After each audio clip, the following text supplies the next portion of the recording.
What's up, nerds? Welcome to Chapter 4, Season 3 of the Unvaulted Podcast. I'm your host, Squatingdog, but my guest calls me mean names for liking that sniper's one-shot headshots. But a good friend pushes through all the hate to learn that it's all a front for his love for me. We have PM in the back, better than ever, to offer some poor takes for the pod. What's going on, PM? How we doing today? I am good. Unfortunately, I don't have any poor takes to offer for this fine podcast today, simply because I haven't been playing as much as I have been in the past. Maybe that is my poor take, but nothing so far. So I'll think about it. I'm sure you'll find a way. I'm sure you'll find a way. Like you find a way, and lucky for us, today's guest, he's pretty good at poor takes himself, maybe highly qualified. But today we're going to be talking about balancing Fortnite. How do we do it? What does a balance look like in the game? And then we're going to talk a little bit about retention. How do we keep players playing it? And then we're going to touch on some season leaks, which we will disclaimer. So if you're one of those people that like are half Amish and you do not want to know about leaks, that's fine. We will disclaimer that, but you can listen to the rest of the podcast. But if you thought PM's takes were bad, we have a special treat for you today. We are bringing in the big guns on today's podcast with someone who has far too many opinions about Fortnite and expresses them deeply. In fact, he had to create a channel point redeem system to help shut himself up. He's a good friend and an absolute incredible human who truly desires to see the game we all know and love succeed to its fullness. Good morning, and we welcome the Unvaulted Pod, Swearin. What's up, Swearin? Hey, Jer. How's it going? Oh, it's going good. How are you? I'm good. I mean, that was a really good introduction. That was like a really, really good introduction. And I am very nervous now because I don't think I can compete with that going forward. Like that. You're like a professional podcast host, and I'm just a guy who says stupid stuff online. Well, I appreciate that. Good. I'm glad you're nervous because we have something for you. If you've listened to this podcast before, we have a thing called hip fire. And essentially, the only wrong answer is an answer that takes more than a second to respond to. Okay. Are you ready to be even more, maybe nervous, maybe embarrassed, or maybe like you'll feel good? Yes, for all of it. Let's do it. All right. I'm ready. Would you rather get slapped in the face with a freshwater bass or a lukewarm turkey leg? A lukewarm turkey leg. Way too much cologne or eating with your mouth open? Way too much cologne.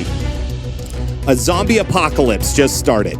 Where is the ideal location to journey to? The grocery store. What is the best condiment and why is it Chick-fil-A sauce? It's not. It's mayonnaise because it's a good base. Give me a nickname right now. No. How much hair gel is too much hair gel?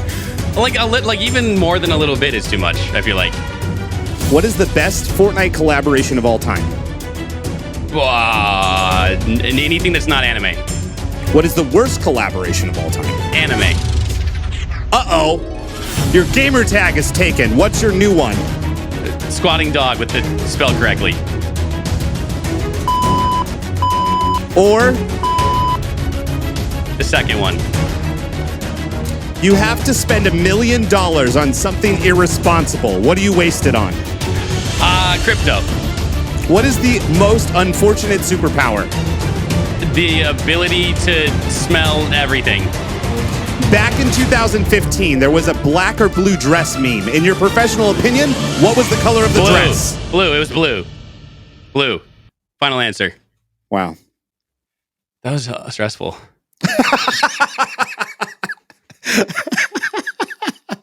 You did great. Hey, let's go. That was awesome. Yeah. The question that I was excited to get to, which is the one right after the one you answered, which is blue, and I agree. You and your wife must have a permanent roommate for the rest of your life. Who is it? You can choose from anybody through history. Anybody through history? A permanent roommate. Yeah, for the rest of your life. Wow. I would pick a good musician. I think like somebody who can sing. I think, you know what? Like, I think it'd be like Stevie Nicks, you know, or like if somebody, yeah, because like she's got to have like amazing stories, right? Stevie Nicks of Fleetwood Mac, for those of you who are, I don't know, young.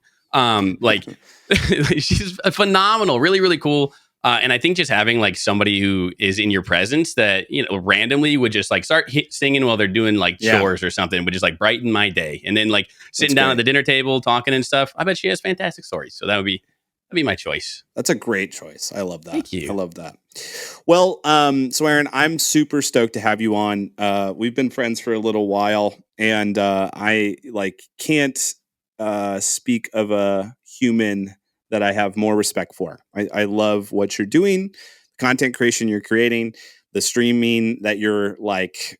You provide a place that I feel like people can be themselves, and that is the best that you can ever. That's an environment. That's the best environment you could ever create for people. But I do want to take into mind that maybe somebody doesn't know who you are, and I would love for them to get a chance to hear who you are. So, could you tell me a little bit about your name, why you chose it, and how you got into content creation for Twitch? Cool. Yeah. So my name was a bad choice. For sponsors, they don't like it. But it wasn't my intention to ever do this, right? I had a history of making names that were like puns or plays on my favorite athletes over time, right? And so like my name is Corey. My first name is Corey. My first username anywhere was Cordy Nelson, which is a play on Jordy Nelson, the receiver for the Green Bay Packers, right? Big Packers fan. And then I needed nobody does, right? Yeah, that's fine. I don't care about it anymore either. They suck. It's whatever. So, but I needed a new username for Twitch because Cordy Nelson was taken, which is so weird. And so I was like, okay, what's a funny one? I'll just do Swearin Rogers, right? Because I say bad words. I can't help it. My family is from Iowa, I guess is like the best explanation for that. They just swear a lot there. And so I went with Swearin Rogers, which is a play on Aaron Rodgers, the former quarterback of the Green Bay Packers. When I got you keep bringing it up, but we still don't care about that. Nobody cares about the Packers. I know. I want people to care about the Packers because I just like to connect. Never heard of them in my life, so yeah. Keep going. Sorry, I keep interrupting. This is super unprofessional of me. Is that the team from Fortnite? Yes. From Fortnite? Yes. It is a team from Fortnite. Perfect. But anyway, that's where my name came from. I shortened it when I got partnered to Swearin. I should have kept maybe the last half instead, so I would make money from brand deals, but it's fine. And I started out streaming because my friend, his name's Angus, he and I used to run duos a lot. And he went on a business trip. And he's like, hey, I can't play Fortnite in the hotel, but you should just go live on Twitch. You play. I'll hop in a call with you and he's like coaching me kind of. Like we just had a conversation. I was like, cool. So he just, he watched me through there. I got really lucky that I didn't have to struggle through the 0, 1, 2, 3, 5 viewership start that a lot of people have. That can be a killer for people. It probably would have been a killer for me, motivation wise. I was fortunate enough to make really good friends, as you know, like we have the same friends. Very grateful to have you as a friend too. Love you. You're very handsome. But my first time I went live, Sparkles QT, actually, she noticed that I was live and she told her Discord. She's like, hey, guess who's live? It's Swearin. Like you never streamed before. Like what the heck? And she sent a bunch of people over and it was so fun. And like, I never knew something could be that fun, right? To just like play the thing that I love playing, talk to people. And it really just kind of fit with my personality. Like I just love talking to people. A lot of times people say that I'm like their podcast at work. They don't care about what's happening on the screen because I'm not a professional Fortnite player, but it's more about like what we talk about and everything like that. So like for me, that's the most important part of what I do. And it's what I like the most. It's just meeting people, whether they're content creators or community members or anybody, and just talking to them. Like I love how we can go from one conversation to another one and back to the other one. Like it's just like so fun to just meet a ton of different people that I never get to meet before. So that's and I can vouch. Long story. It's a blast. It's a blast to be in his chat. He normally like is so good at like bringing out people and getting them involved in the conversation. Except today when I said hello and you didn't respond to me. I did. I was told that I egoed today.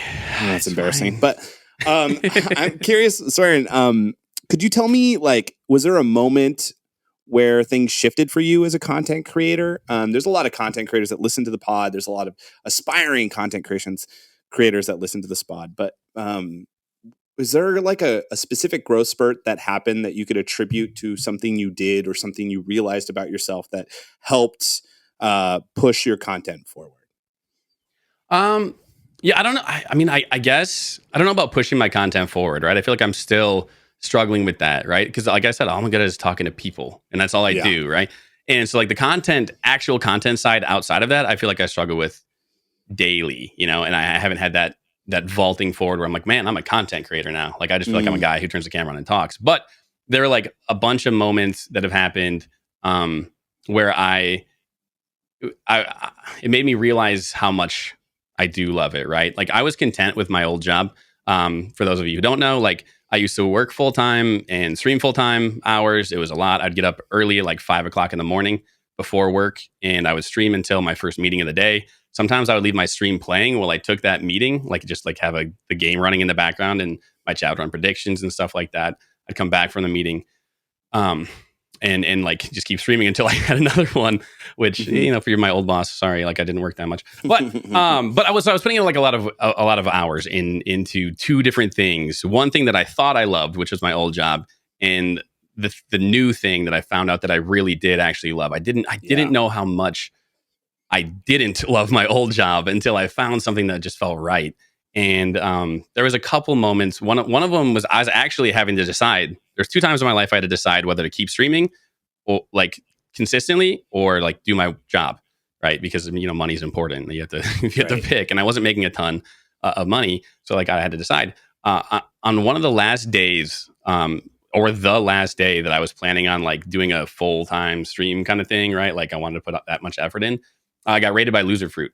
And it was out of the blue, completely unexpected. Like I've always watched Lufu, like I love her, she's amazing, but it was just so random, and it was like this it didn't like reignite something, but it just like set a fire under my butt, like I never had felt that before, like that many people, like that much.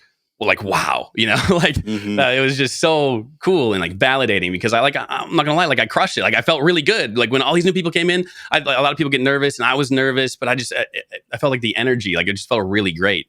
And I was like, man, I just want to keep doing this. So I told my wife, I was like, all right, let's hold off for a couple more months and like just see how it goes, and I want to put more effort into it, and I did, and it it kind of took off from there, and I grew, and we got partnered, and then from that point, it was like another year before I had to have that conversation again, where we had kind of hit that like stagnant growth period, where I was like, I don't know if I'm ever going to get to a point where this can be sustainable. And I'm 30, and so I talked to my wife, and I was like, hey, this is what I love, and I think I can do it. And I wanted, like, I just need to be able to put all my effort into it. I like, the work was just pulling me away, and it just wasn't, something didn't feel right. I was off in both fronts, right? I was off in multiple fronts. Yeah, right. Like at work, they could tell I was kind of like slacking a little bit. And stream, I felt like burnt out because I was putting so much effort into work, and then not enough effort into stream. And then at home, I was tired all the time. And my wife is like, she literally goes like, "You're happy like when you do this." She's like, "I want you to be happy. Let's just figure it out, right?" She said, "Quit your job. We'll budget. We'll do what we have to do." And so we did. And it's been almost a year now since I quit, and Congrats. things have been going. Thank you, dude. It's been so good. I haven't had a bad day, like a truly bad day, since I quit my job, and like that is the most freeing feeling of all time. But feel free to cut me off whenever. You touched on other content creators who might want to listen, or who might listen to the podcast and everything. I think one thing that made it work for me, or it's making it work for me, I still have a lot of growing to do. Was that I didn't try to force it right away. I think when people start to stream, and they realize what I realized, that it was so fun and it's so rewarding, people want to full send it before they can, Sure. And I think that's what causes burnout in creators. It causes burnouts in communities. Like you see people having to constantly ask their community for money and money and money, right? Yeah. And I think it's so important to only full send this if you're able to do it and have as many of the stressors of life in your back as possible, right? Like I don't think I could do it if I had to constantly like run subathons and ask for money and do all this kind of stuff, right? The thing that makes good content creators good, in my opinion, is that freedom and And freedom comes from having less stress, and like adding more stress on top of it, thinking you have to have a TikTok that hits 1 million, thinking you have to be up to 200, 500, 600 viewers or whatever by next month. Otherwise it's over, having to hit 1,000 subs. Otherwise you had a bad month or a bad day or whatever. Like that kind of stuff can just eat at you. And like, you just have to just like take it.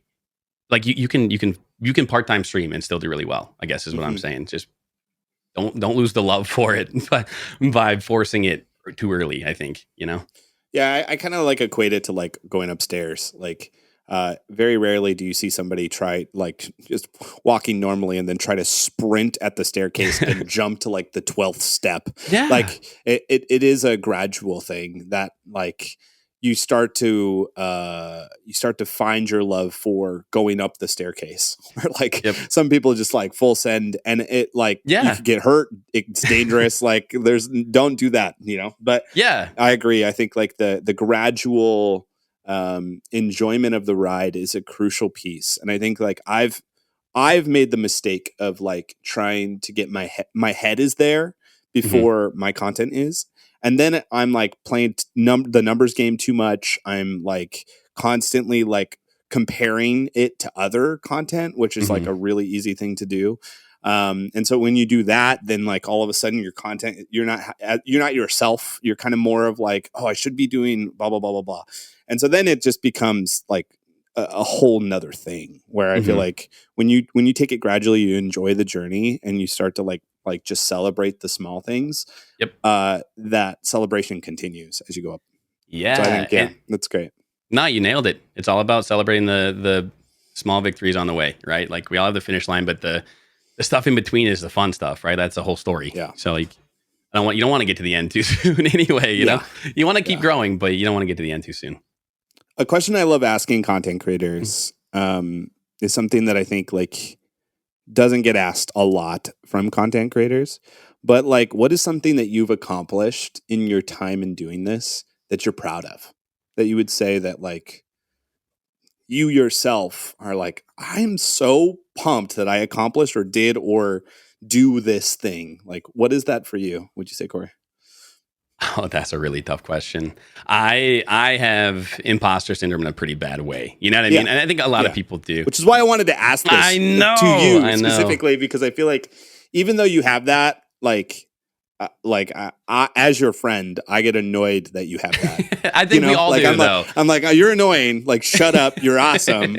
Like, be proud of yourself. Like, what are you proud of that you've done? And you don't have to attribute that to anybody else, but just like to yourself. Like, what is something that you're proud that you did? Yeah.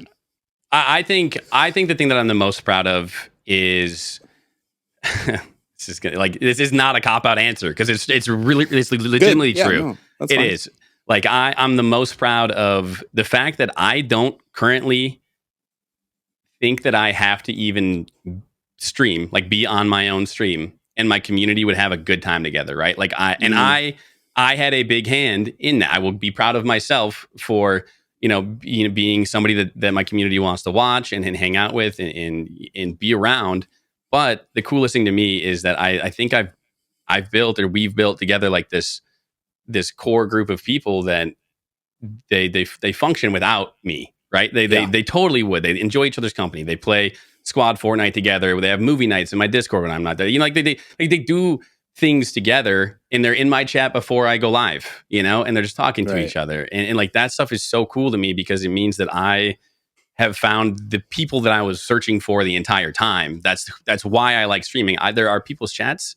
If I had, and I'm not going to name any names, of course, but like if I had, their chat, I wouldn't like stream as much. I wouldn't like it. I wouldn't do it probably if my community wasn't my community and I had a hand in building that, of course. But man, they're awesome. Like they're so fun to be around, and it makes streaming so easy. Like I swear I can just go live and I can read their comments and they're funny, and we just have like they just feed me prompts all day that they don't even know that they're doing, and it's just so simple. And 8 hours has gone by, and it's like I didn't even work. Like it's just I just love it. I love it.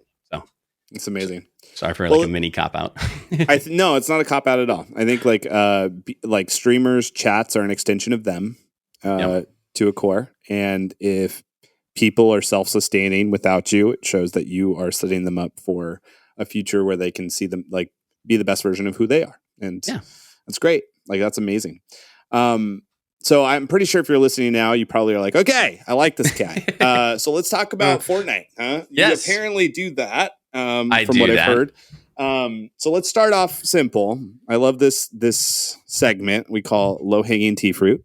What is something that should be or could be changed that you believe is an easy quality of life change for Fortnite to make about their game? I have two. I don't know how many you might have like right in the onset, but 200-300. my first one that I feel like is just so simple, quick, easy changes that would just be nice is reloading snipers when walking through doors should be a thing. So you can just reload, walk through a door and not be punished to have to reload another 3-second like heavy sniper rifle. Any gun, just reload and walk through doors should be a thing. That's true. And then augments. When you have augments out, you should still be able to interact with the real world, like pick up ammo, like jump on a zip line, like those types of things where it's like, I have my augments out, which is great. But why, when I have my augments out, can I do nothing else? Like, it's not like I have an iPad in front of my face. Like, I'm still walking here. I can see things. It's holographic. I should be able to interact with the world. So that's my first one. Okay. Well, what do you got?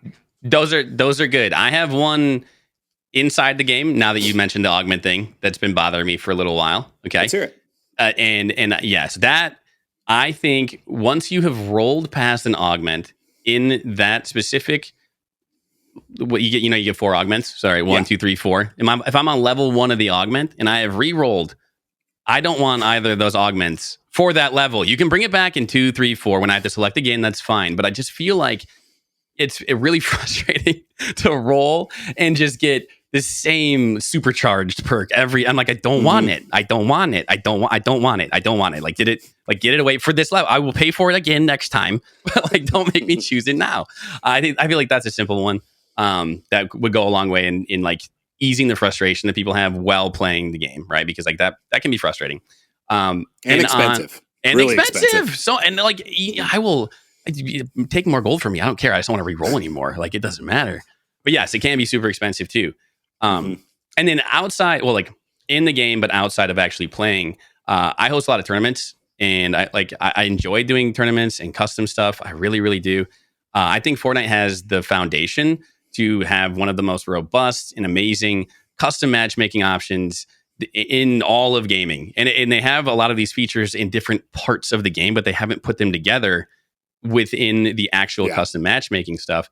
And like, I would just love to be able to, one, boot people from the queue, right? If there's stream snipers, bad actors, people like that who are just making it not fun for anybody, I'd love to be able to just let it, like, kick them out so they can't play.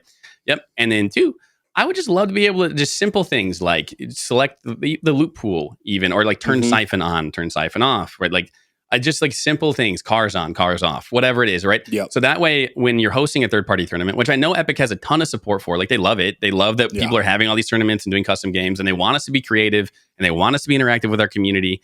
It would make it so much simpler if we could just customize it a little bit more, and then that way I wouldn't have to ban things, because what ends up happening is like we'll have a ban list of 15 different things that people can't do, and people are going to either intentionally break those rules or accidentally break those rules, and then people get mad about it, and then I have to deal with people who are mad, and then I have to try to find a way to punish the people who broke the rules without making them mad. And it gets so frustrating when it could be so simple. Like, I ran a tournament last night with no rules, which wasn't very competitive, because public Fortnite isn't super competitive, and it's not supposed to be. But I decided like, hey, you know what? Who cares? Like, let's just have fun with it and just roll it out there. Whatever happens, happens. It was chaos. People hated it and they loved it and they hated it. And it was frustrating and it was funny to watch, but it clearly wasn't a competitive environment. But there was no complaining about the rules because there were no rules. And it was the easiest tournament I've ever ran in my whole life because there's nothing to administrate. So anyway, that would be my 2, I guess. So on, I do customs every Sunday, or used to do them every Sunday. But the reason why I've stopped doing them on Sunday is for this exact thing. Is like, I'm like, all right, guys, we're going to do like swords only, like let's have a samurai fest. And then there's inevitably the one kid that is just killing everybody without using sniper, like whatever it is. And it's so annoying. Like, you're like, come on. But I think that Epic has this weird thing about themselves where when they create a feature, they create it and then they kind of leave it for a little while. Yeah. And I don't know why that is. I don't know, like I'm going to use reboot vans as like an example. They create the reboot system and then they don't touch the system anymore. It's like 10 seconds is 10 seconds. And then the game evolves. It's faster. There's more mobility and things are changing in the game. And then reboot vans just sitting there like, all right, in 0 builds, which it was designed with builds, I'm going to go out in the open and just get shot. and just so, be like, sitting there. Why not innovate the reboot van to be drivable? Or why not innovate the reboot van to not be that long? Or give us a perk that allows the reboot van, you know, like there's a lot of things you could do to change even that one system. But they kind of like, there you go. And customs, I think, in general, has been a system that they were just like, we're just going to let that. It is what it is. And it's like, pretty good. But why not just keep making it better? Especially when you have people that are giving you this feedback. Yeah. And that's what I'm saying. And it's like the options are there. I know that development work has to be assigned. And there's, people you have to pay for it. Somebody has to make it. And then it needs to be approved. It needs to be tested. And I get all of that. Right. But at a certain point, you can't just ignore all of the quality of life suggestions and improvements that could be made because it costs money, or because, like, of course it does. You have a company that has a product and you have to keep improving the product. Or somebody else will, you know what I mean? And I don't want that. Like I want, like you said, when you introed me, which is so nice, by the way. My God, you're like the nicest person ever. No, like, Liz is, but okay, you're like the second nicest person ever. That's true. Liz is way nicer. Like, but she's like impossible levels of nice. She's like Mrs. Rogers, bro. Like, there's just no, but yeah, like I don't know, man. It's one of those things where we play it a lot, so we know what feels good, what doesn't feel good. A lot of people are like us. They play either a pro level, they play more casual, but people who play it a lot have different opinions about things. But I think what we all can agree on very often is that there's aspects of the game that, when they're left untouched, could be improved. And it doesn't seem, at least from our perspective, that it would take a ton to make those changes to make it infinitely better, right? Like, it would be so much better with just like minor changes. And I just, I wish they would hear us out on it a little bit, Yeah. But. And I mean, at the core, Epic Games wants you to play their game. Yeah. And in order to play the game, you're going to want to enjoy it. Right? Like, I feel like at its core, like, you should be having fun when you play games. And if you're not having fun, especially when money's on the line or like you're casually hanging out with a community, if there's one person that ruins that fun for everyone that's trying genuinely to have fun, like that is a tough thing. Like that's a thing that I think is the antithesis of playing video games. And so I think like that in particular feels like something that should be looked at. But yeah, this is great. Good low-hanging fruit. Good low-hanging fruit. Nailed it. Let's go. I got one. Let's hear it. To kind of piggyback off the reboot. Maybe you said it and I just blanked, but I think one of the easiest things Fortnite could do, and I'm stunned they haven't done it, is when you go to the flagpoles at POIs, why is it not faster when you have more teammates? Yeah. Yes. That's a great question. It is the most frustrating thing when all your teammates stand there because they're all like, "Oh, this will speed it up," and it doesn't speed it up. It's like we're just staring at each other. Yeah, nobody's doing anything. It's the easiest, lowest hanging fruit. Like, all 4 of your teammates sit by a flag and it speeds up 30 seconds, and you're like, "Cool." And the mechanic, now we can rotate and get out. Yeah, and it exists. It exists for reboot vans and for reviving people. Like, that mechanic is there. That's exactly it, right? Like, you can touch that a little bit. We know how to do that. Somebody coded that before. Just get that guy to do change it. That number. Just change that number. Yeah. Also, I feel like, and I don't know if this is true. I was thinking about this when I was frustrated, and I was wondering if like Fortnite or Epic is trying to like keep people in certain areas of the map longer. So like, you drop at a POI, you destroy the POI. Now that flag's there. And you're like, I don't have a blue rarity like shotgun. Might as well put in my time to wait another minute and a half or whatever it is to sit here. And Epic's thinking, okay, like only 23 minutes. So we got to keep people here. So mid-game's a little bit more interesting. So then we put a loot cache here that brings those two together. Like, I wonder if it's that thought out or if it's just one of those things where we just haven't touched it. I feel like if the premise is you want to keep people at a location with the flagpole, then why do you have like 5 different like mobility items that get you across the map in like 2 seconds? Like that's what I'm saying. It's just confusing. Like it is very confusing. The message there is confusing because it's like, you want me to waste 30 seconds waiting for this, what is it, the pulse rifle on top of this mountain that is obviously going to be targeted by 30 people in 30 seconds. Like, can I get it sooner and reward me for being here with my entire team on time? But they won't do that. Yeah. Yeah. It's interesting. Very interesting. Wow. Well, let's dive in even deeper. We as we're talking about all of this stuff, balancing is the topic for today. Balancing, retention, all that stuff. So before we act like we know this game better than Epic Games does, or with their fancy data, withholding statistics and awareness of the future, we do have to talk about how this game is complex. Between public matches where parents play with their children on the weekend for only 2 hours only, or the competitive players where millions of dollars are given to pubescent teens, and where creatives here, it's still in beta daily. This game has evolved from, the simple chapter 1 where they would add a gun a week, and it would just be like, "Ooh, I want to play because they added something new. They added something new. They added something new." With all of these complexities, we're going to try our best to talk about the importance of balance and why that adds retention to the game. So, Corey, in your opinion, I'm curious of your thoughts of what does it look like when the game does feel balanced, and what can we attribute to the word balance, right? Like how is it balanced? What makes Fortnite balanced? Yeah, and I mean, like you said, it's really complex, and they have to deal with a lot of variables. So when Fortnite is balanced, to me, it means that there are items in the game that don't necessarily mean that any player can kill Booga, right? Like it does, and I think that's what they want balance to be, right? But for me, balance is a meta. It's a feeling in the game where the choices that I make could end up being they decide whether I live or die, right? In the game, whether I'm eliminated or not eliminated.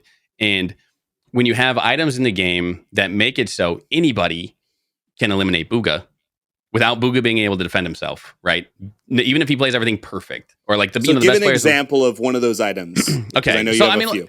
Yeah, I mean, there's a lot, right? But like they have I'm going to pronounce this wrong on purpose, but also on accident because I forgot the actual right way to pronounce it. But the Kamehameha, right? Like that. Yeah. That thing. Kamijamamo. Yeah, exactly. That thing was busted, and it made it so anyone could kill anyone at any time, and that's swell. Except for the part where you could play your perfect game and be having so much fun, and then get just obliterated from somebody who's maybe not as likely to kill you in any other situation. There's things like right now, like in game currently, are like the Thunder Spears, which in zero builds aren't very good, to be honest. So they're fine and balanced there, if not like underpowered in zero builds. Yeah. But in builds, they're broken because they do damage through structures, And so for an example today, like we had just finished up like a really tough fight. It was, me and Avery versus like 2 really good players. And then from the distance, like I have, 60 HP or whatever. I just get Thunder Speared without me even be able to do anything. I was inside of a box. I built, protected myself, and I just died like through the wall. And like that stuff is unbalanced and it's unfun and unfair. And I know that it's a collaboration and it's important to Epic to introduce these items from collabs and stuff.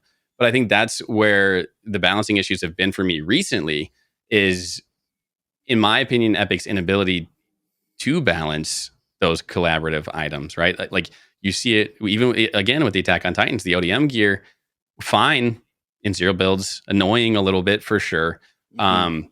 Builds pubs, like mostly fine, super, like even more annoying. But at a competitive level with the best players in the entire world, they find these exploits and these overpowered items that just make it it's like kind of like a meme to like watch them play. Like you look at it and you're like, okay, that's not competitive at all, which you're expecting competitive play from the best players in the entire world, but it's making kind of like it like cheapens the value of the competitive environment in general. And it's not like a fun thing to watch as an audience member either, right? Like I think sometimes you have items in the game that are fun and chaotic to watch. I mean, I think the hammer was kind of like that. It created chaos It spiced up the game. I know a lot of pros didn't like it, but a lot of pros don't like anything. So it's hard. Sure. Yeah. Like, I mean, at a certain point, you know, you got to pick your battles, and I get why they didn't like stuff like that, but it wasn't the most broken item in the game. The hammers were everywhere. People could use them, all that kind of stuff, right? It was like fun. It's like a fun Fortnite item, you know? And then there's things that aren't fun. Like Sure. Fortnite forcing me to go to my loot cache, because if I don't get my loot cache and get those slurps and stuff, then I cannot win. Yeah. But when I go there, the other team who's going for that loot cache has ODM gear, and they double ODM me and we die. You know, like things like that aren't competitive. It's unbalanced.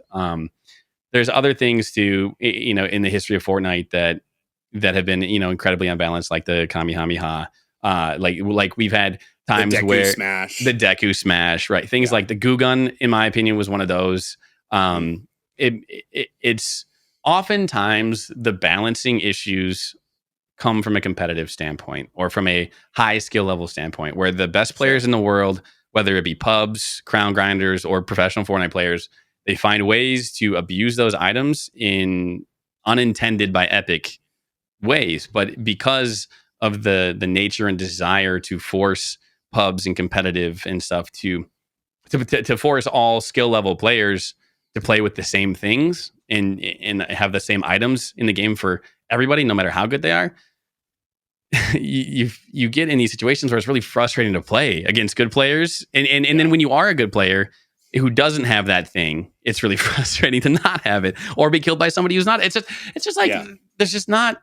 It's like forcing a hand to use the thing that you don't really want to use because you know it's broken, but then you have to use it because everybody's using it and exploiting. Yeah, you're kind of forced to join that unfortunate meta. Right. And it's just not fun to do. And you see it, right? Nobody ever posted Kamehameha clips. Nobody posts DQ Smash clips. Nobody posts Goo Gun clips. Nobody posts those clips on social media, right? No, like you'll never see like Goo Gun montage, right? When it was in the game, because it was unsatisfying to use, overpowered, and just like generally unfun and uninteresting to watch, you know, because you even the most casual players at that time could see that it wasn't impressive. Like it wasn't taking a lot of skill. Sure. It was unbalanced, you know? I feel like, from a spectator standpoint, I do think spectators love seeing chaos. Mm-hmm. You know, like I go back to the Colosseum days where like the king just looks out on all of these prisoners that they just captured and throw them in the arena. And they're like, you know what? Add cheetahs. You know what? Fire arrows. Just launch them out every once in a while. Sure. To the competitors, they're like, this is bullcrap. Like, I'm not having fun. But to the audience members who's just eating like a chicken leg and just screaming off the side, like, get off, you know? Like, I do think there is those people out there in the audience that love it, eat it up. But I also think like the hard part about it is when people aren't having fun, it's not good for the game. Right. Like kind of circling back to that. So if Clicks isn't having fun, all 45,000 people watching him that is the voice. Yep. This is lame. This is bad. This should not be the way it is. And so that's where the balancing thing I think becomes really hard. Yeah. Is Fortnite used to be where it's like, here's a new weapon, just have fun with it. And everyone's like, sandbox, this is great. No money on the line. I'm just going to do whatever I want with it. This is amazing. And then money becomes on the line. And then they add turbo building, which I think is the thing that they can't correct. I think it kind of stems from turbo building as being a broken function for players, because all of the weapons that they've released that you've talked about that are broken are because of something that's broken, which I would say is the fact that if I have better ping than you, I can put something in front of you and you will never be able to get to me. Yep. So therefore, Kame Jamamo on you, you know, like I'm frustrated. I have to figure out a way to get in there. But like me, who lives in California and can never play with good ping in my life, I will never be able to get into your box. I won't. Like that's my reality. So the hard part about that balance now is, well, now that's too far, right? So it's just like this back and forthness of like, well, I can put up builds. Well, I can put up builds. Well, now you can't. Now you can't. Now you can't. And I feel like they've experimented for the past however many seasons it's been to try to find something that makes sense. Which is, and I think Zero Builds kind of created this thing, this own entity of, and I think that's why there's this a little bit more success in it. Is it's just like, let's just take out the builds. It's like, oh, it's a completely different game now, which is it creates its own issues because now it's like, now we have Zero Builds. Now we have builds. There's two different communities that are kind of like really stoked about a new weapon or not stoked about a new weapon. Like, and you have to balance both. Exactly. It's really hard. Yeah. And exactly. I get that 100%, you know, and it stinks too, because they have this really diverse community of people who are so casual and people who are so into it and people who love builds and people who love Zero Builds and people who love both. And I'm a person who loves both. Right. And lately, because of like the balancing issues, I have so much fun in Zero Build tournaments because of like what you said. It's there's less of an issue with broken weapons in Zero Build. It's easier to mitigate because a lot of the riskiness is it's more risky to use broken things in Zero Builds because you can be punished if you're out in the open or if you take time to use that item or whatever, right? And then Builds tournaments are nuts. They have been super fun lately. I want them to be like, but they haven't been super fun lately. But Builds pubs is, and Zero Builds pubs isn't for me. So I'm like, I'm in this weird bucket where I want to play Builds tournaments, but I don't have fun doing it. I love playing Zero Build tournaments. That's like my favorite thing to do. And then I don't like playing Zero Build pubs.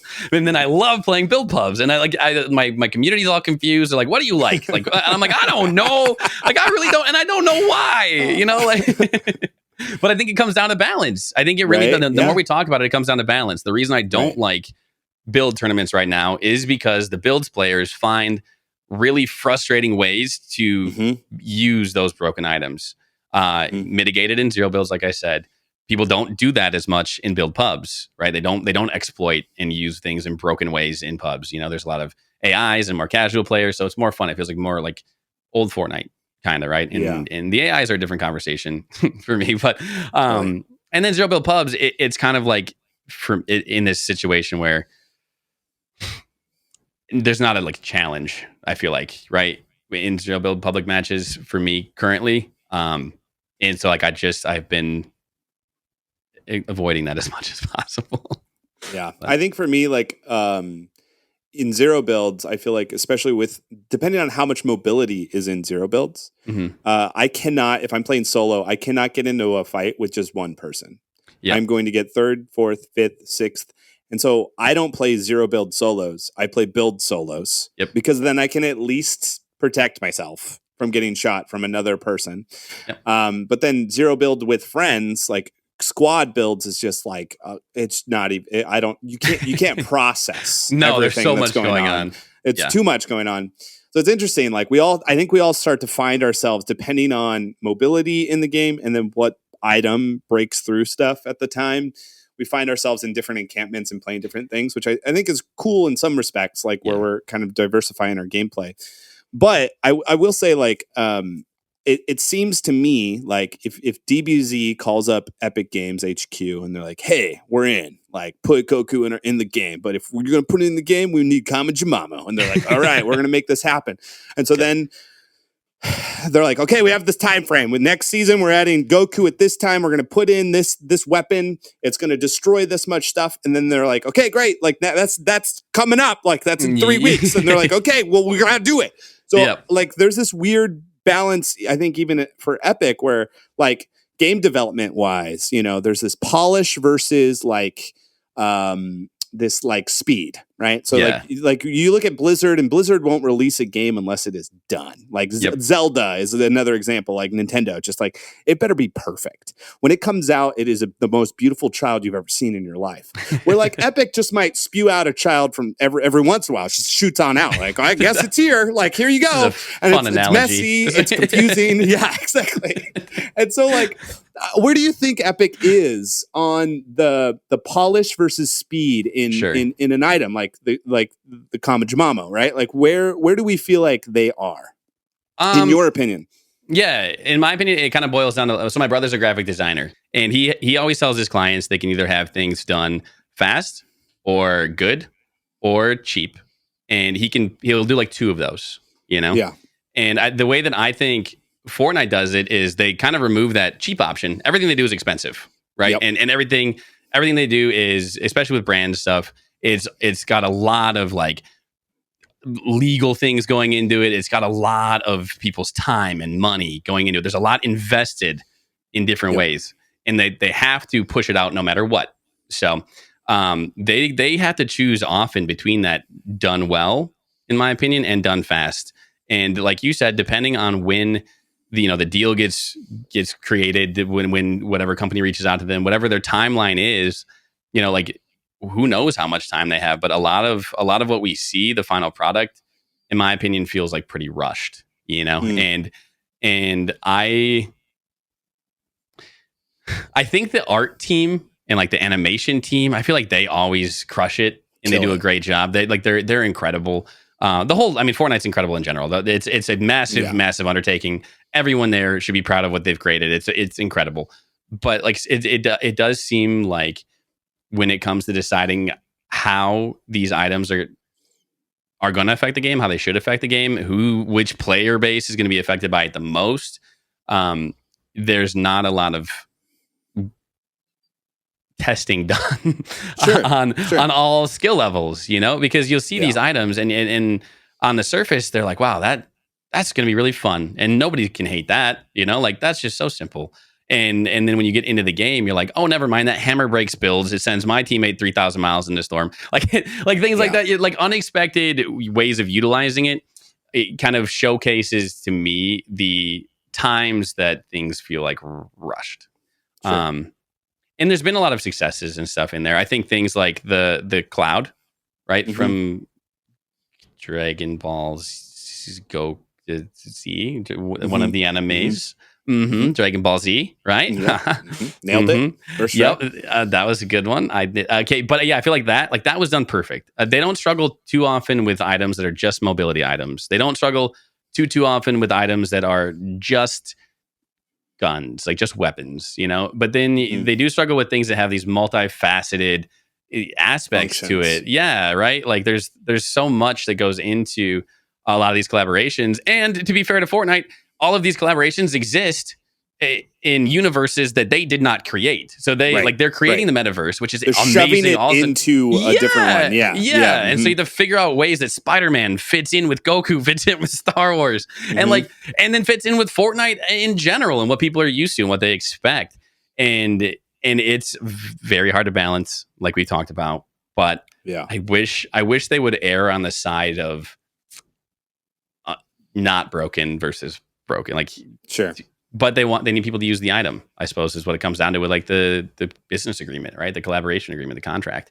Right. And I feel like what you're mentioning about play testing, like it's hard to play test with all internal, I think. Yeah. Like ultimately I think how somebody plays at Epic Games is going to be drastically different than how a professional player plays, right? Yeah. So even for Logitech, right? I'm sponsored by them. Love Logitech. They make sure all of their products are play tested by the best of the best. Yeah. They don't like mess around with me. Like I'm not winning, golden championships, but they make sure that the people that are using their products are the best in the world because they care about them. They want their products to work the best out of anybody else's. Yeah. So that's an important feature. And I feel like that could translate with Epic Games. I don't know if it does. I'm not in those, I'm not aware of that happening, but it would be really cool if they brought in content creators, professionals, and everyone that works at Epic that has like their lunch, they're ready for lunch. Like, I feel like it should be that for that type of feedback ahead of time. Yep. Instead of having this beta version, like where it's like, it's a beta, whatever. Like, and then they learn by our frustration. And I feel like goes back to my original statement. When you play video games, it should be fun. And if you're not having fun, that's not good for the video game you're playing because then they're going to go away and then they're going to go play Apex and then they're going to come back 2 years later and be like, Star Wars brought me back. Like I feel like that is a good thing to articulate because there's that difference. And I was talking on my stream yesterday about the grenade change, which kind of renders grenades somewhat useless. Like I get grenade stacking. I get like what that's done, all that stuff. But sometimes I feel like there's like somebody's son that works at Epic Games, like their son watches Clicks get grenade stacked, and then they're like, "Dad, like Clicks just got grenade stacked. Like that's the worst." And he just loves his son so much, and he's like, "All right, I'll fix it for you." Like what do we need to drop it down to? And the kid's like, I don't know. And he's like, all right, well, how much do like tin cans do? Like 20. All right, we'll double that. 40 damage. It won't even break somebody in 0 builds, but we're doing it, son. And he's like, thanks, Dad. I love you so much. Like that's sometimes what I feel like happens at Epic. I don't want to say that's what happens. I mean, that's... But it does have that feeling. It's like, who is playtesting whether, like, just change the number of how many grenades you can have as your inventory slot. Like, it's so simple to me as a content creator that plays this game every day. Yep. And it's exhausting to us because of that nature. But also, like, why not use that as a resource? You know? Yeah. Like, why not use that as a resource? Like, there are plenty of people out there in our space, love this game, want to see it succeed, and that would be willing to give that feedback and would be willing to sign whatever NDA to be able to make this game the best it possibly could be. And that's what it comes down to. First, I want to touch on one thing. You're right. I think that everybody at Epic Games is a wonderful parent or would be a wonderful parent. Of course. I mean, amazing. Love them. I agree. That was an overarching point that you made there. Second of all, I mean, that's... And like people I've talked to at Epic, they know this about me and about you and about like anybody, right? Like I would sign anything that you need me to sign. I would keep a vow of silence. Like a blood pact. Yeah, literally. Like you know what? Like whatever Looney wants. Okay, like he can have a finger. I don't care, dude. Like it's fine. He can if he wants to move in for a summer just to make sure I don't even say anything to Jenna. That's fine. It wouldn't bother me because like we do. Like I love this game, right? I don't want the conversation that we're having because it's hard to talk about anything without it sounding critical or negative or whatever. But that's because that's usually the most interesting thing to talk about, right? Nobody really wants to listen to somebody say this is the best and that's the best. And also that part is the best too. And this is really great. And that's awesome as well. But there are so many things that are awesome and amazing in Fortnite. But the things that you talked about, like the parts of the game that can be these straws on the camel's back, right? Like these things that can eventually, death by 1,000 cuts you into playing a different game or doing something else.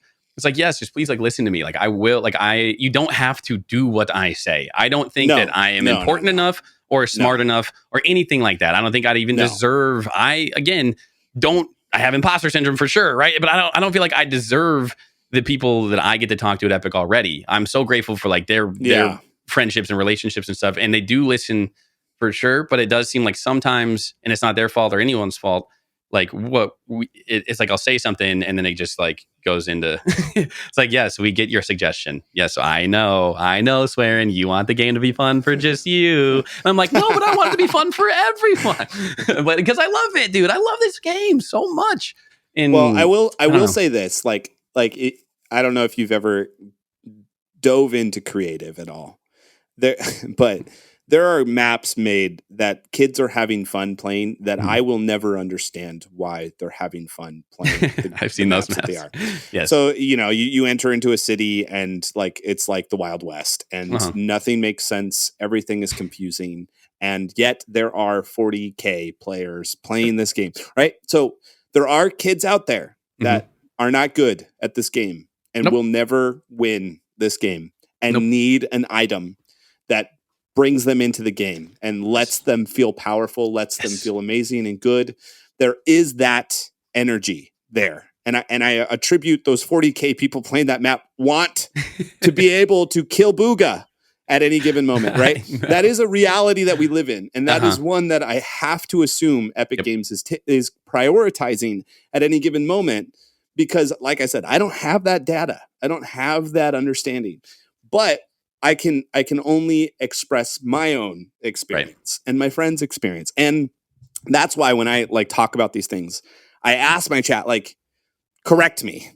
Yes. Because you guys are more so playing the game, not as much as me. I'm not the dad that's playing with my son, like I mentioned at the beginning of this podcast, that only has 2 hours to play and may never get a victory royale with his son ever, unless he has the Kamajimamo, right? Like that's a reality. And so that has to be in on the conversation. It's annoying to me, maybe that it's there, but it does have to be there as a part of the bigger community as a whole.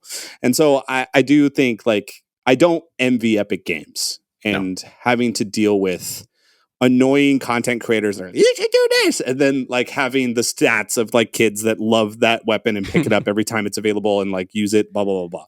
Like it must be really difficult. But I wanted to talk to those listening and to you specifically about this because it is complex. Like I don't think you can just go, just do this and then it's over. But I do think we could talk about how we can make it better. And I think like for me, involving all of those voices more is probably going to do it better. And I think like finding solutions quicker for items that have to come out fast, finding a solution there so it stops the frustration for all players and enters into a more holistic like use of it, I think would be really cool. I think what we've been saying on that would be really rad. And I don't think we've seen that yet. So I am curious of what that could look like in the future. I agree. That would be great. Okay, so we've talked about balancing. Let's talk about retention. What are the ways in which Epic brings people to the game, in your opinion? What are the biggest ways that you think they bring people to the game? And what are the ways in which they keep people playing this game? Because that's ultimately what Epic as a business needs. They need player base, they need people playing, they need people watching, they need people experiencing everything that they have, especially if they're working with brands that they can promise this amount of exposure to whatever like deal that is. But what are your thoughts? I think what drives a lot of people to the game, outside of collabs and marketing, obviously like all that kind of stuff. If you see your favorite thing right in Fortnite, you're gonna check it out. And that's and I think they should keep doing that. I think collabs are fantastic. I think the metaverse is really, really cool. I think it's awesome that I can play as Darth Vader and Master Chief and like characters like Michonne from The Walking Dead. I think that's amazing. We can have a squad of those three people. Rick and Morty, like that's so cool. I'll never have an issue with collabs. People always complain about it. Yeah. The only thing that bothers me, like we've talked about, is when it affects gameplay too much. But I think outside of that, what gets people coming to Fortnite and playing Fortnite is that it does have a relatively low barrier to entry, which is amazing for any game. And it's especially difficult for a battle royale to have a low barrier to entry. And they've done a good job of introducing people into the world of Fortnite, getting people used to the physics of Fortnite without even having a tutorial. They like that. That's one of the coolest things about Fortnite for me. And one of the most surprising ways they've been successful is that you're able to just drop in and the game doesn't really walk you through how to play, like it tells you like what buttons to press kind of, but you're just in it. And that's where like things like AI have been good for Fortnite. Things like Zero Build have been good for Fortnite. All of these things lower the barrier to entry. I think player retention is obviously a lot more difficult, right? Because once you get into the game and you get a little bit better, some of those things that brought you in initially and some of the things that like made it so you didn't immediately leave because, it was fun to learn and you were succeeding right away when you wouldn't expect to in other games like Fortnite. Some of those things can be tedious and they can be too easy. And you lose the challenge of Fortnite, or of learning the game, right, in Fortnite. And I think that player retention is tough, which is why we see this emphasis on those collabs and things like that. And one of the things that Fortnite used to do really, really well, in my opinion, and still could do really well with like the ranked mode that just came out, which I'm super excited about, like the foundations for. But obviously, season 0, they got some stuff to work on, and we can talk about those if you want to at some point for sure. But what they used to do super well is making it so the better that you got at the game, the more challenging gameplay you would run into, right? You would go from jumping in these easier game modes, like lower skill lobbies, into like, okay, now I want to try to play arena. Now I want to play tournaments, and they have a decent setup where there's like the fill cups, there's tournaments that are they're for no money, skin cups, stuff like that are open to everyone, and anyone can have a good time, like watching their points go up. Like that part is really, really cool. But they haven't done recently as good of a job, in my opinion, at and making it so those, as your skill level evolves, the challenge evolves with it, and the reward for getting better hasn't been there as much as it used to be. And in that, I don't know what the solution is for that. I have ideas what the solution could be for sure, and I think ranked is a really good start, but it just needs to. I don't know, man. Like you just the emphasis on keeping all of the experience in every game the same, whether it's zero builds, low skill, high skill, pubs, ranked, having everything be the same, and their drive to do that.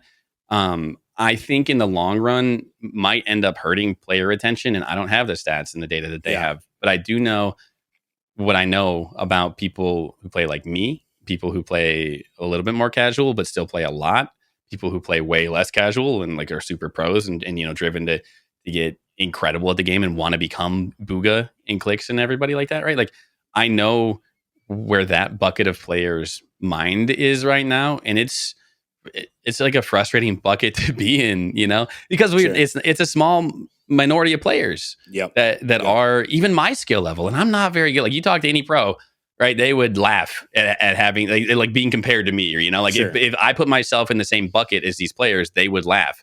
But realistically, I'm in that bucket more than I'm in the bucket of the dad who plays with the kid, the mom and dad who plays with their kids and stuff, right? Like I'm not in that bucket. I mean, I'm closer to you, Booga, than I am to the people who are playing those creative maps we were talking about. And like, that's a pretty large bucket, but it's still not big enough for, I think, Epic they care. I know they care about it, but it's so small that it doesn't drive a majority of their decisions. And it feels like sometimes, while they make decisions that are great for the game as a whole, at a certain point, if they keep this bucket of players, the people who love the game the most, right, who play it the most and put the most time in, if they don't bend a little bit, just like a little bit on some things, like it can be frustrating and grating, and I can give you, like, I've gotten burned out before. I love this game as much as anybody in the whole world, and I've gotten burnt out, and it's like I never expected to, but yeah. But yeah, I think that's one way that they can work on player retention for sure, is just making it so as you get better, there's rewards for that. And I'm not talking about sprays and skins. Like, just I want the gameplay to be more rewarding. The ranked mode to be more rewarding. Like, I don't want Epic to lose money by making it more rewarding. I'm not talking about that. I don't want V-Bucks for winning a ranked game. Like, I just want to feel rewarded, like, wow, that was a good play. I'm getting better. I can feel that, like I'm going up against players of my skill level or higher, and I can feel that it's good. Like I'm making progress, and that goes from the very beginning of your first Fortnite game to the FNCS champions, right? Like everybody wants that feeling of accomplishment. Right. And I think in this bucket, we're losing that right now, In like a good analogy, I think, for listeners, like working out, right? Like if you ever start your process of working out, you're pretty pathetic. Like I remember running after not working out for a while and just being like, this is misery. And then you keep it up and, a little bit, you're like, wow, I could bench a little more than I could the other day, or I could, run a little bit faster on that mile. Like that feeling of like, I can keep doing this. I can keep getting better at this. I can like, that is I think the essence of what we're getting at is like creating and allowing players to not just be like, I'm here for, Boba Fett. But I'm here because I clutched that up. Like, and they did that with the crowns. I think the crown was like this number that people were super stoked about, but like, it just shows that, I think that example shows the craving more so than like the solution to the thing we're talking about. Right. Like, we crave to be good. We crave to improve. We crave that, like, in our experience of playing a game or doing anything. And so I think it would be cool to see a player that just starts there. That's the person that bots are for, like that's their playground. Like learn how that item works and express that to its fullest potential.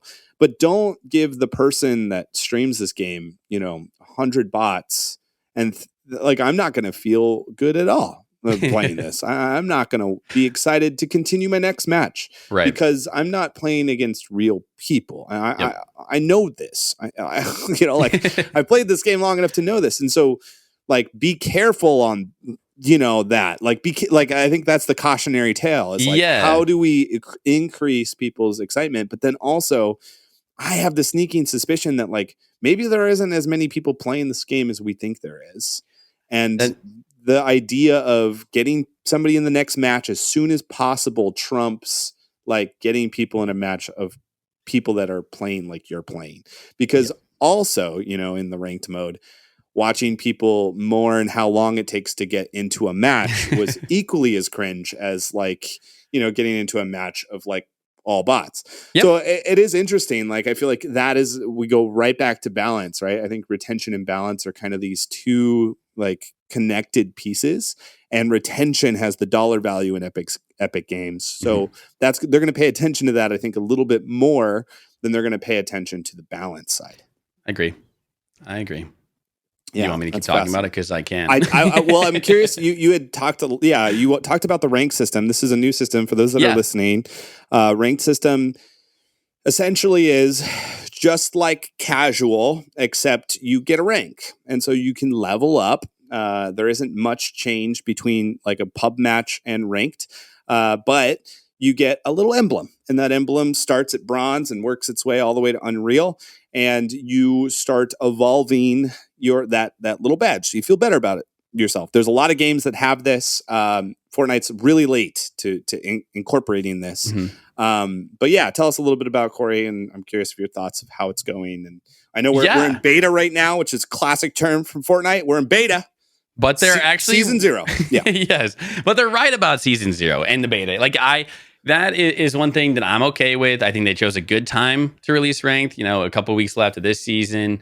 Get the data in. I'm a little bit nervous. Their initial blog post said that like season 0 is supposed to last out through next season as well. Which is something that based off of what we've seen, I think we have enough data to make some worthwhile like changes, Right. And so I'm cool with the ranks, I guess, staying the same, but the changes that need to be made, and I'll talk about those in a second. But it's interesting to me because like you said, ranked mode for Fortnite is been a long time coming, and it's been something that people who play competitively and people who just like grinding competitive formats in video games, across different like games too, right? The people like it in Call of Duty, and people like it in Overwatch and Valorant, all that kind of stuff, right? It's something that keeps people there. Apex has a really good ranked mode, and so Fortnite implementing it now is good. Better late than never. Yep. And Arena was always, in my opinion, meant to be like a Band-Aid on that. Like they knew they had a newly formed competitive player base, and they wanted to give them something. And Arena was pretty good, but it definitely had a lot of flaws. And now we have ranked mode, which addresses some of Arena's flaws, right? Which is those badges, like you talked about, like giving you an actual rank. Like it's supposed, like these badges are supposed to mean something.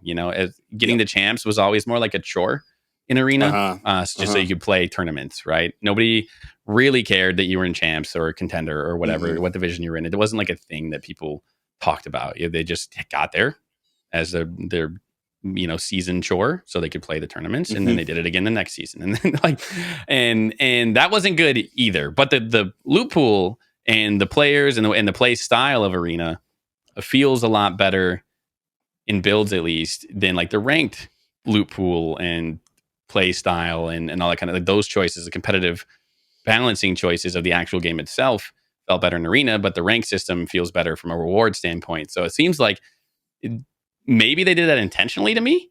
Like, did this beta mode, did this season 0 to kind of drop something that's opposite? It's like the same, but way different, Yeah. And then now they have data sets from how people felt about Arena and how people feel about ranked, and they can take the best of both, because I really do think that there is an incredible ranked mode to be made from the best pieces of each competitive thing that they've had in the game.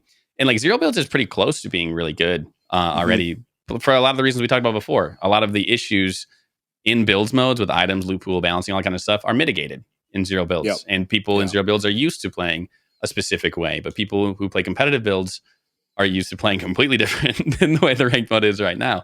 But I really like it. You know what I mean? Like from I guess like an overall viewpoint, just looking down on it, there's a lot to love. I mean, the changes that I think need to happen first for me are just the ability to D-ranking should be more punishing. It should be like if you die off spawn, like you should get punished, like hard. You know, if you make a bunch of mistakes in a row, you should get punished. You have people who play Valorant, right? They'll have some of the best Valorant players in the world. They'll have days where they'll go down. You know, like right, and like.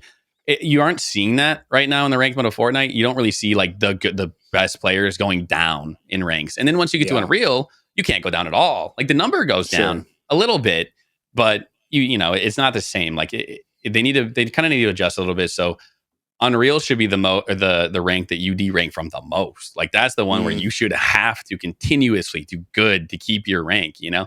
Like it should be like a top percentage of players in the world or top 1,000 or whatever it is. Like some number should only be able to get to Unreal. So that way it's like special, you know, like it needs to be special. Like I'm an Unreal player. That means I am the best 1,000 players in the world, you know, and then you can have the ranks right before that kind of expand a little bit into, you know, a bigger player base, and you can still queue in with Unreal players, right? So like you can have the lobbies weighted. You know, you have obviously Unreal players. You try to match them with Unreal players as much as possible. When you can't fill, then you do champ players as much as possible. Then you do elite, but then you stop. Like you have to stop at a certain level, right? You can't be having players like you can't. Yeah, like right now we have players who are on Unreal, you know, playing against silver 3s, and they know that, like they have that information, and that's not going to be the long term thing. That's not their goal. I know they don't want it to be that way. That's not their intention either. Yeah. So like I'm not worried about stuff like that. A lot of people are really worried about it. Doesn't bother me. Season 0 beta stuff. I know that they're working on fixes for that, but they just need to make it rewarding. You know, they need to make the ranked mode more gratifying and more grindable. You know, and being able to D-rank from Unreal is like the first step in that. And I know it's counter to what they like to do, right? Same thing with like champs. Like once you made a champs, you're like, couldn't, you know, like, well, yeah, I feel like the Epic really loves that marker of like, you made it in. Good job. Like, here you are, the promised land. And you're like, sick. Yeah, I'm one of the best. Play in matches. And it's like, that's fine. But I feel like that shouldn't necessarily, I like what you're saying. But I'm thinking that Season 0 was also stripped of the grind to give people an experience of a micro scale of it, essentially. Like, so that somebody who, like Courage JD, is like, I'm going to grind up, like, they can experience the full thing of it. Because if it was anyway else, like, it would be really tough, and it would take a long time, and it would be like, blah, blah, blah, blah, blah.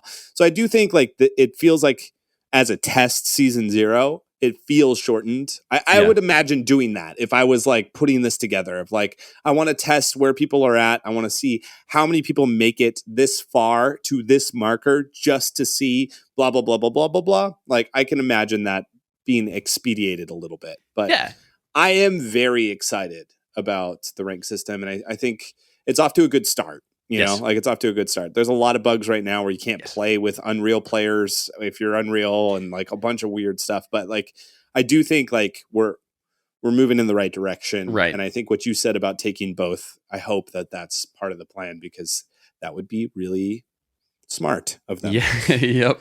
I don't know. And I don't know, the competitive team seems to be wanting to listen a lot more. You know what I mean? Like they do. I think they sense the frustrations that the most competitive, the best players in the world have, and they want to accommodate those within the guidelines that are set for them for the goal of the game as a whole, right? And something that I've had to switch up on a lot recently is acknowledging that what's good for Fortnite is still really good for me. You know, like like selfishly, your dog is cute. What the heck?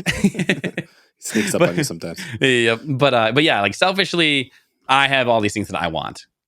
But I have had to recently flip a switch of understanding, while still wanting these things, understanding the goal, you know, and the goal isn't me. The goal is longevity. And that's 100%. What I want the most. You know, I'm with them on that one. So whatever they determine, as long as they're right, like Fortnite, as long as you're right, that's all I care about. Like, just stick around forever, because I love this game. Like, it ruined every other game for me. So totally, like I you can't take all the other games away from us and not be right. Yeah, exactly.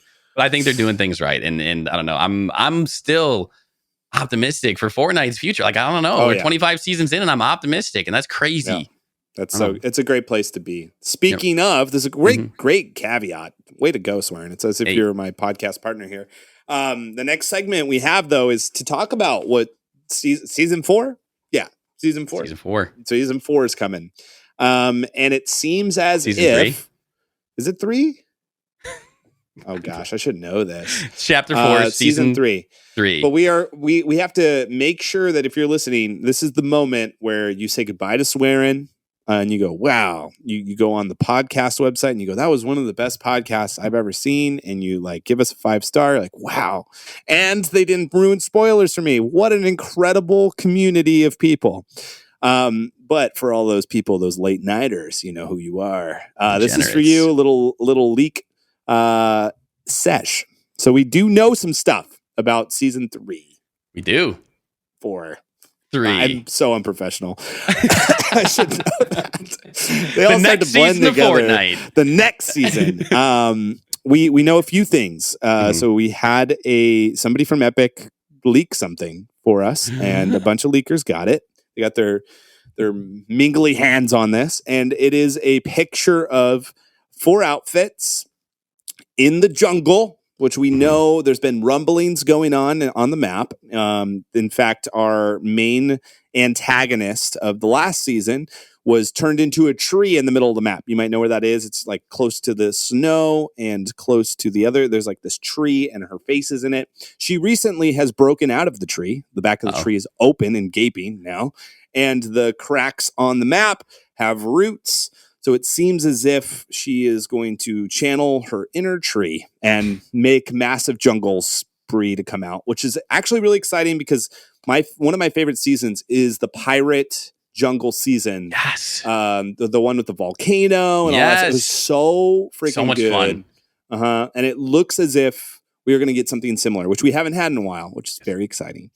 And so they're replacing, it would seem like those rails that you ride on in Mega City. Yes. It looks like they're going to do that with vines because there's one of the characters is kind of like on a vine, Tarzan vibe. So I'm sure Disney will be coming through getting Tarzan.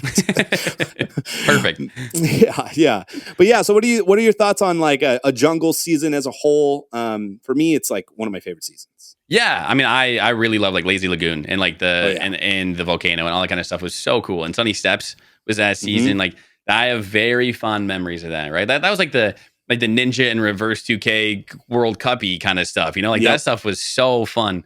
For me, that's prime Fortnite, peak Fortnite, and I think that's going to be a really cool way for them to bring some of like nostalgia that we crave, into the game for those of us who've been playing for a while, and then for people who have started more recently. It'll be great because it's going to be like a brand new biome. I think that the jungle theme is going to be like the perfect solution, honestly, for just something to like freshen up the game a little bit. So. My question is, where do you think this is going to go on the current map? I would love if it was in Mega City, just that volcano that's already kind of there. If Mega City just was a jungle now, not disappeared. Mega City's a beautiful POI. Good job, Fortnite. But I want my frames back. I just do. But no, I think that biome is relatively new though. If we're being serious, like the Mega City biome, that Katana, right? And it's very pretty. I like the way that looks. If I had to guess, we probably keep a little bit of the castle season from last season. So I bet Citadel probably stays. Which leaves like the frenzy area, the middle of the mappy area, or the snow biome. Since it's the summer season, probably the snow biome's got to go. If I had to guess, like that's my guess too. End up. Yeah. But then there's also that volcano next to Mega City, which I hope that there's lava. I really enjoyed lava. Like it added like a fun It was very iconic on the map, right? Like it just kind of was like, oh shoot, the stuff's going on here. And for those that haven't played that season, there was this volcano, and you could it caused you to redeploy. There was like this massive tunnel, and you can redeploy. But if you jumped on the lava, you got burnt, and it was like sad. But you also bounced, so it was fun. Yeah, exactly. It was fun. Yeah, exactly. So I hope maybe like there is a lava area, maybe by Mega City, that blows up, takes out some of the POI, but not all of it. And then a jungle part that grows what you were saying, like in the snow would be like a great place for it because we have so much snow range. And in past seasons, it would be kind of like almost split in like 1/4. And we've kind of done that with the Citadel, the snow. We've got the, mega city, and then we got the farmland. Yeah. So like they could be similar to that, which would be pretty cool, I think. Yep. That'd be awesome. We also have a Optimus Prime Transformers outfit, which I was kind of hoping that cars would actually turn into Optimus Prime. Like you drive the truck and then all of a sudden, and it's like That's a really whatever. good Transformer impression. Super good. I think you should do that again. But yeah, so he's a miniature version in the thing. Like he's a skin. He's got to be sold some way, but it is kind of cool that we have him. New movie coming out, obviously, and they usually attach these to battle passes so that if you love that character, you want to see that character through and get all of the cosmetics, and that goes back to retention, which you as a player keep coming back to play the game. Right. So that's why we see collaboration. I get this question a lot from the podcast people. It's like, why are there collaborations in my battle pass? It's like, it's so intentional because it keeps you playing. Yep. And that's ultimately what they want, is you to keep playing. So if you're mad that you don't like Optimus Prime, sucks to be you, because we're going to be probably getting these collaborations in every battle pass. So we can stop whining about it and just go, it's also a business. Yep. Let's deal with it. Might not be your favorite. Like if they did a baseball season with baseball players, I would not care. You would love it. I would hate it. I don't care. It's not my thing. But we all don't have our thing, and we all have our things, and that's okay. Let's let it go. We've had a collaboration in every battle pass for the past I think 12. I agree. Let's just let it go. It should not be an annoying thing that we talk about anymore. It's a cosmetic. Yeah, you can wear whatever you want to wear. Wear what you want to wear. Yeah, there's an item shop that changes every single day. And you're getting the battle pass is honestly, it's never a bad deal. You get V-Bucks and skins that are really, really cheap and emotes and sprays. It's fine. There's never been a bad battle pass because the battle pass has always been a good deal. So like you said, just shush. Just stop. You could buy Ninja, it. Or you could buy a full battle pass. What do you want, kid? Buy Ninja if you want Ninja. Yeah, rant over. But anyways, no, I'm with you on that one, 100%. Yeah, and I like the Optimus Prime stuff is really cool. Transformer stuff is really cool. I would love to just be like Shia LaBeouf for no reason. You know what I mean? I think that would be really, really funny. Or like Mark Wahlberg. Yeah, I think that'd be really, really cool. I would love to be Wahlberg. That would be awesome. Yeah. But the thing that excites me about an Optimus Prime collab, because I'm with most people in that I don't necessarily care that much about the collabs, but I'm with you in that it doesn't. Cool, it's not. If it's not my thing, then I'll just shut up about it. It's like going into Walmart and being frustrated that Dragon Ball Z figurines are in there. Yeah. It's like nobody's doing that. It's Walmart. Buy what you want to buy and leave. Quit being weird about it. Yeah, it's not like the figurines when they took your toilet paper away and now you don't have toilet paper. Just go to the toilet paper section, get toilet paper, and get out of there. Yeah, no, exactly. I'm with you on that one. But with the Transformers season, right, or a collab like that, man, if they don't do a big in-game cinematic event with Optimus Prime and stuff, I feel like they're missing out on a lot more than any other collab. You know what I mean? Think about that, because that could be fun, and that's where you could have think about you have a mid-game or mid-season event where the cars on the map do turn into Transformers, right? And then it's Bumblebee this, or something. That'd be crazy. And then they battle against whatever the villain is next season, or they just whatever the story arc of the movie is. They have a little mini battle to promote the Transformers movie that comes out. That stuff would be fire. That kind of marketing never bothers me. It's always been super cool. So I just want something big. We haven't had a cool big in-game event in a couple seasons either, and I want that. That's true. The only other things worth talking about is there's a boomerang item that has a weird jewel in it. So I'm sure we'll get something that will destroy builds and then come back to you. I'm thinking even just with my head on it. Darth Vader's lightsaber. You know how you can throw it through builds? Nick A30 uses it all the time and then gets in people's builds. I'm sure it's got to be something like that, right? I can only imagine if boomerang comes back to you, what happens if it hit builds? It would stop. It's gonna, I don't know. Yeah.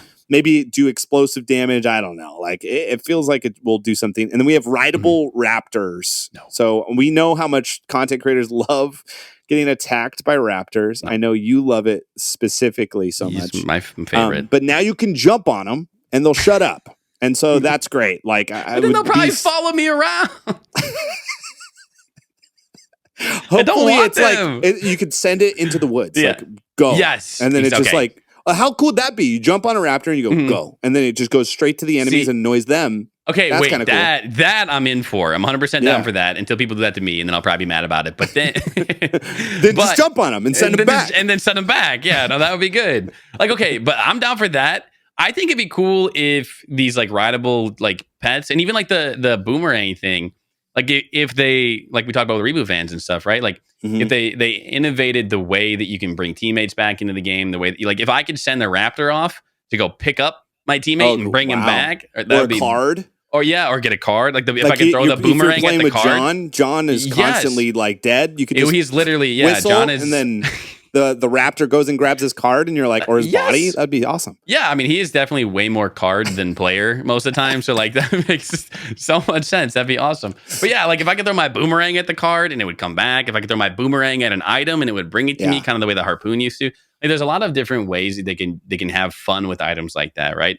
And like, and that's what I love about Fortnite is when they innovate that way, or they make these items that look ridiculous, but then they have these purposes that are fun to use and beneficial, you know. And so as long as we have those kind of things going on, I'm all for new stuff always. So I'm pumped. Well, there are a few other things that we'll have to talk about in a future pod. There's a Lego collaboration that is really exciting to talk about, a Harmonix Festival, and a Rocket League Racing, and also Fortnite Garages. So there's a lot more to talk about, but we're kind of entering the tail end of this podcast. Swearin, Corey, you've been a wonderful guest. I've been having so much fun talking with you. Could you give us maybe your final remarks for our listeners, where people can find you and in what ways people can support you? Sure. Yeah. You can find me on Twitch. That's where I stream the most. That's twitch.tv/Swearin without the G. If you're like Sancho West, you'll say swearing anyway, and it won't bother me anymore. I've been desensitized to it. I'm also on TikTok. I'm on Twitter. If you search Swearin on those, they have different usernames, but you'll find me on there for sure. I'll pop up. And it's the good-looking one. If there's multiple, it's the good-looking one. That's the one. And they're going to end up on your profile, which is where you should be anyway, at twitch.tv/Squatingdog. What a handsome guy, with one T, though, spelled incorrectly. But yeah. But I mean, that's like, I don't know, like closing remarks, bro. Like, this is fun. Like, this is really fun. You know, I love talking to you. It's like one of my favorite things to do. It didn't really feel like a podcast. It just felt like a conversation, which I think is how podcasts are supposed to feel. So maybe it did feel like a podcast, but it was super fun. And if you ever need somebody who talks way too much, I'm down to come back for sure. Yeah, like, it was a definitely blast. have you back. We haven't, I don't know if PM, who have we had back on the pod? We haven't really done returners. We should do that. Just like starting with me. I'm not the craziest planner, but like, do you know PM? He's gone. But no. Sorry, I was looking. I think we've had one. Didn't we have one? I forget who it is. It doesn't matter. Yeah, but it's yeah. Not that they don't matter. I feel really bad. They're probably listening and they're going to be like, they're like, gosh dang it. Me? And everybody's like, now we have to bring them on for the third time just to feel better. Okay. There you go. Perfect. We love you, Corey, and thank you for being on. You're incredible. And if you are listening, you are doing yourself a disservice if you haven't checked out his content. He's a wonderful human and has a great community. So be sure to check him out at twitch.tv/Swearin, no G. And that's it for today's podcast. I usually have something to say and I didn't write it down, but I love you guys. And so we'll be seeing you later, nerds. Bye-bye.